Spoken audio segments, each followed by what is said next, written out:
You had a question about your 5-year-old in bedwetting and want to know what you can do to overcome this, what might be causing it. And it's actually a very common issue, especially at the age of 5. 5 million children in the United States still wet the bed after they've been potty trained. Most kids are potty trained between 2 and 4 years of age, but 20% of 5-year-olds continue to wet the bed at night, 10% of 7-year-olds, and even 5% of 10-year-olds. So as the child gets older, then the incidence of bedwetting usually goes down. Causes can range from having too much to drink at night, which isn't actually the most common cause, to having a really small bladder that's not capable of holding a lot of urine, to being anxious or stressed, and it's a response to things that are going on in the home.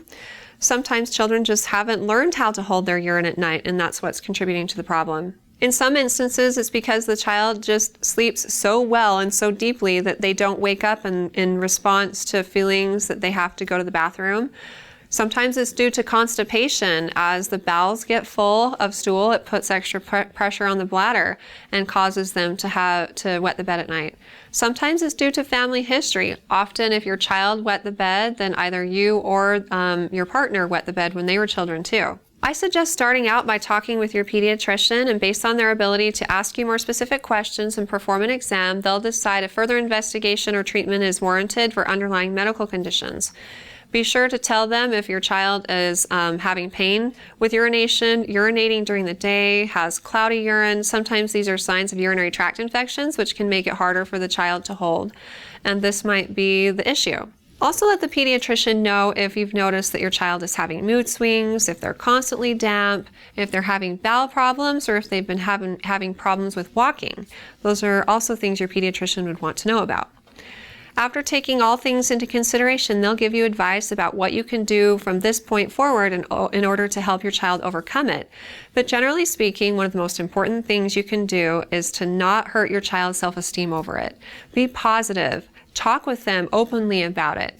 If they wet the bed at night, enlist their help in changing the sheets, and it will teach them responsibility. Get a liner on the bed so that it won't damage the mattress. And if you need to change the sheets in the middle of the night, then that's fine. You could even have an extra set on hand so that it's not that big of a deal. Enforce a no teasing policy in your house so that your child's self-esteem is not damaged over this. Try not to let your child drink a lot before bedtime, and maybe even try waking him up 1 to 2 hours after he's gone to sleep to see if he can wake up and empty his bladder.